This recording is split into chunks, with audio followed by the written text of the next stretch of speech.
Hai semuanya, apa kabar kalian semua? Semoga kalian sehat selalu biar bisa mendengarkan suaraku yang lucu. Oke, nah guys, kalian pasti pada tahu nih film horor yang lagi viral banget. Film yang ditunda selama 2 tahun gara-gara pandemi yang gak kunjung selesai. Apa kalian udah pada nonton? Masa pada belum nonton sih? Wah, sayang banget. Kayak sayang aku ke kalian semua. Nah, buat kalian yang belum nonton atau nunggu review di filmnya bagaimana, mending sempetin waktunya buat simak rangkuman film yang Mimin siapin. Jadi, sebelum simak rangkuman ini, subscribe dulu yuk channel kita, biar kita semangat lagi mereview banyak filmnya. Oh iya, jangan lupa share juga ke grup keluarga kalian, pasangan kalian, mantan-mantan kalian, dan teman-teman kalian. Oke, lanjut aja kita reviewnya. Eits, sebelum dimulai, jangan lupa siapin kopi, minuman, dan cemilan buat nemanin kalian dengerin simak rangkuman film yang Mimin siapin. Oke, langsung saja kita mulai.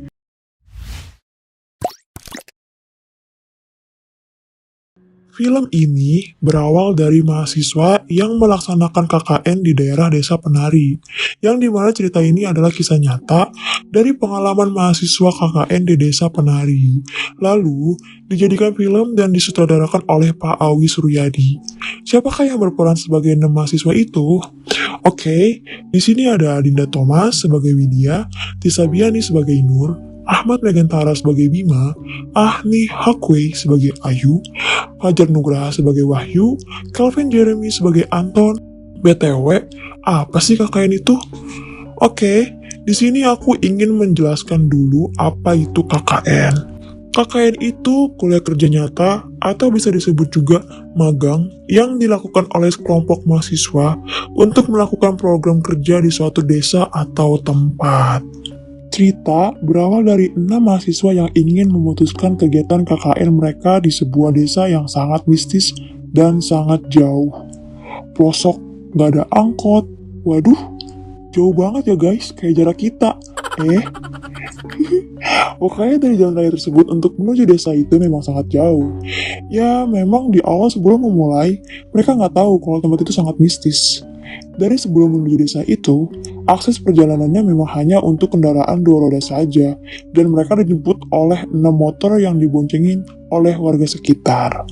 Memang, desa itu sangat jauh dari jalan raya, karena tempatnya harus melintasi hutan yang banyak pohon-pohon tinggi. Setelah mereka sampai di lokasi, Nur pun melihat seorang kakek tua yang dimana kakek tua tersebut seperti memberi isyarat untuk tidak meneruskan perjalanan mereka menuju desa itu. Walaupun Nur menyadari itu dengan firasat yang kurang yakin untuk memulai KKN di sana, usut punya usut, memang si Nur itu lebih peka dengan alam gaib guys. Jadi mau gak mau harus dijalankan dengan jalanan yang sangat sulit untuk ditempuh. Dan setelah perjalanan itu, Nur pun disambut oleh sang penari yang sangat cantik di atas batu seperti menyambut kedatangan mereka di desa ini. Lalu, tiba waktu sampai di desa penari, mereka disambut oleh kepala desa yang bernama Pak Prabu. Tanpa memikir panjang, Pak Prabu pun langsung menolak kedatangan mereka kalau desa ini digunakan untuk tempat KKN. Tapi, Pak Prabu punya alasan, karena desa ini nggak pernah sama sekali digunakan untuk kegiatan apapun. Mungkin Pak Prabu ini punya feel yang nggak baik yang dia rasakan dan nggak bisa diberitahukan kepada mahasiswa. Mereka diajak untuk keliling desa melihat berbagai lokasi yang ada.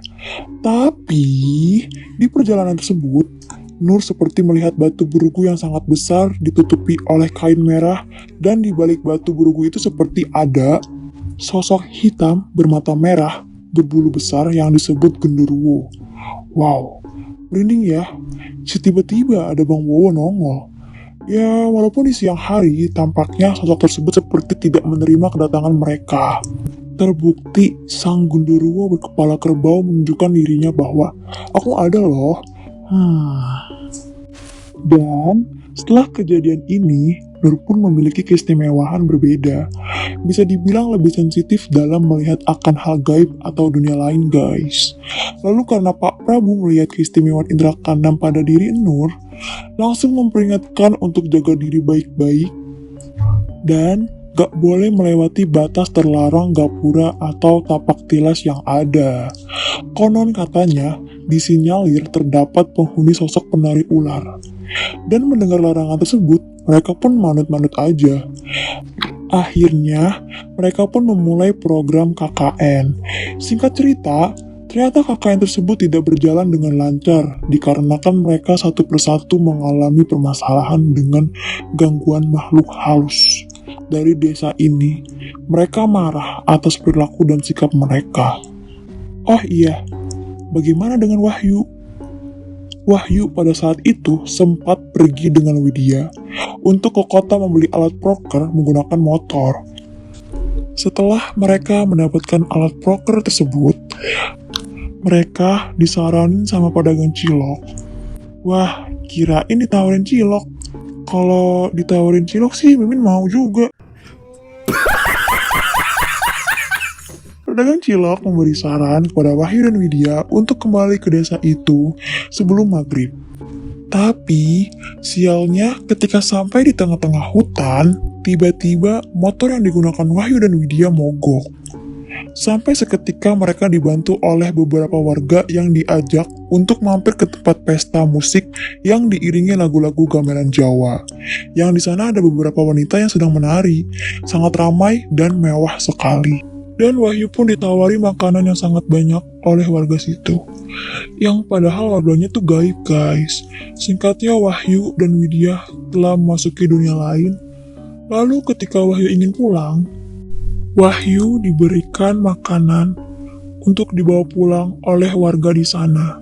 Seketika Wahyu sampai di tempat penginapan, ia bercerita kepada teman-temannya bahwa ia diajak mampir ke pesta adat warga yang mewah dan banyak makanan itu.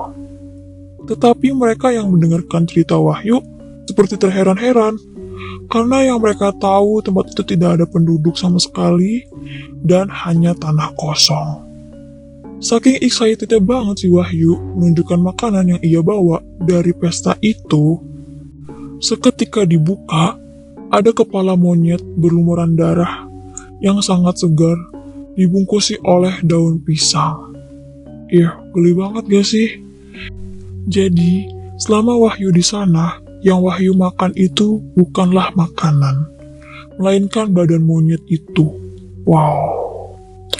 Akhirnya Wahyu sakit 3 hari karena sudah memakan badan monyet tersebut. Setelah itu, Nur pun ternyata memiliki keadaan pendamping yang menjaga Nur. Yang dimana pada saat itu ia diberitahu leluhurnya bahwa Bima dan Ayu telah melanggar aturan desa ini. Lalu, sedikit penjelasan bahwa Bima suka dengan Widya dan ia berusaha mempelet agar Widya jatuh cinta kepada Bima. Dan Badarauhi pun memberi mahkota ular kepada Bima untuk diberikan kepada Widya agar Widya jatuh hati kepada Bima. Bima pun menitipkan kepada Ayu untuk diberikan ke Widya, tetapi malah nggak dikasih ke Widya, melainkan mahkota itu disimpan oleh Ayu karena ternyata Ayu pun juga suka dengan Bima. Wah, sepertinya ada cinta segitiga nih di antara mereka. Seperti segitiga bermuda. Dan ketika Ayu menyimpan mahkota itu, Ayu pun dimimpikan oleh sosok Badarauhi untuk memberikan mahkota itu pada Widya. Kayak diperingatin gitu guys si Ayu lewat mimpi sama Badarauhi. Terus mahkota itu digantikan oleh selendang yang diberikan oleh Badarauhi untuk Ayu agar Ayu pun bisa mengikat hatinya dengan Bima. Tapi masalahnya 2 orang ini si Ayu dan Bima bersekutu dengan makhluk halus sehingga inilah yang disebut kesalahan yang besar oleh kodamnya Nur di tempo hari. Dan kesalahan fatal yang disebabkan oleh Ayu dan Bima akibat cinta tak berlandaskan etika dan moral. Mereka pun melakukan pertempuran yang sangat sengit. Setelah mereka bercinta dengan kesalahannya dan terlarang itu, Bima pun mengalami melanggar perjanjian. Ketika Bima memasuki hutan yang sangat rimbun, Widya pun mencoba mengejar dengan tergesa-gesa, sampai betis sikut kakinya pun terluka. Dan lebih sialnya, Widya pun memasuki dunia lain seperti tempat sanggar penari yang dihuni oleh sosok-sosok makhluk gaib serta alat musik gamelan yang mengiringi alunan lagu. Lalu, Widya pun melihat apa yang ada di depan mata dan mendengar suara desahan yang sangat keras. Ketika ia menengok ke arah Bima, Bima pun seperti sedang bercinta dengan sesosok wanita yang diselimuti ular. Ketika Bima menengok ke arah Widya, Widya pun langsung lari mundur ke arah belakang untuk menjauhi area tersebut. Bahkan, Widya pun lari terhalang banyak orang-orang yang disebut dedemit atau sosok-sosok gaib yang sedang menikmati alunan lagu dicampuri oleh suara gamelan. Dan ketika Widya lari pun, ia nggak sengaja melihat Ayu yang sedang menari. Setelah Widya menghampiri Ayu yang baru beberapa langkah saja, Ayu pun langsung memberi respon dari mimik wajah agar menjauhi dirinya dan pergi tinggalkan area tersebut. Dan ia pun segera ditemukan oleh beberapa warga desa. Setelah kejadian malam tersebut, Widya pun kembali dikejutkan oleh penampakan yang ada bahwa ternyata Ayu dan Bima sedang terbujur kaku dan tak berdaya. Bahkan, terlihat mukanya seperti melotot dengan tatapan kosong dan mukanya yang terlihat pucat. Pada saat itu juga, orang pintar di desa itu mengatakan bahwa mereka telah melakukan perbuatan fatal yang melanggar peraturan desa. Dan Ayu harus mempertanggungjawabkan perbuatannya, yaitu dengan menari mengitari hutan ini secara rapat langkahnya. Gak kebayang ya gimana pegelnya. Mimin masih nyerah aja ya, dengarnya juga udah nyerah.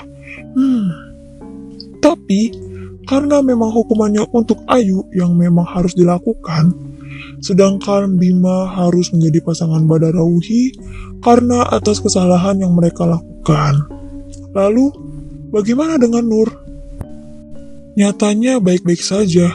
Dengan kodam dirinya yang cukup kuat itu pun berhasil menghindar dari niat jahat Badarauhi, dan bahkan Badarauhi pun meminta kepada kodamnya Nur agar tidak mencampuri urusannya.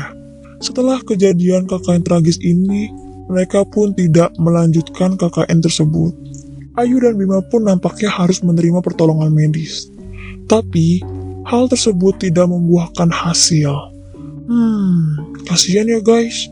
Tapi ini memang aturannya, karena mereka melakukan larangannya yang sudah disepakati di awal.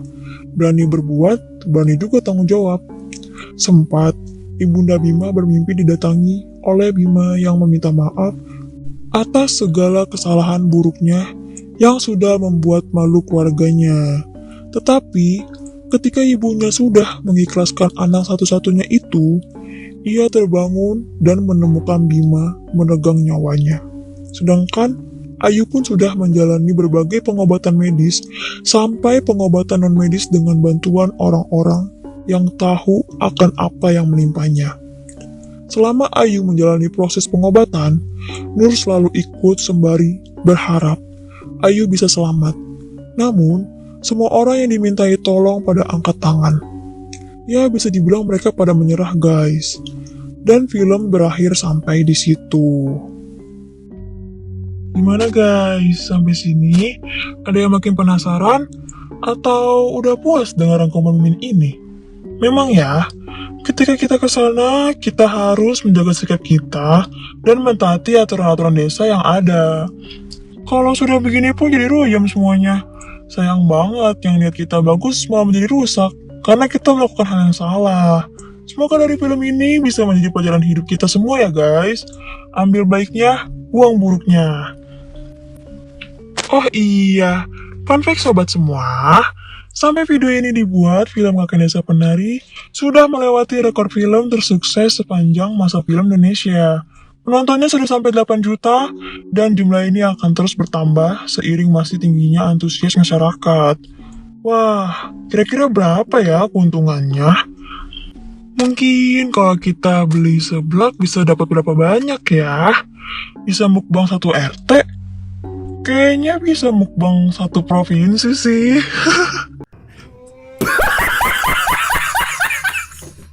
Oh iya, ayo kalian-kalian, udah pada nonton belum? Nonton dong. Kita tuh harus memberi apresiasi film-film yang ada di Indonesia. Gak boleh nonton bajakan ya. Oh iya, jangan lupa guys, kalau kalian ada saran atau kritik bisa langsung komen di bawah ini. Dan buat kalian semua nih, yang mau kita review film selanjutnya apa? Bisa komen di bawah ini ya. Akhir kata, sampai jumpa lagi. Bye-bye.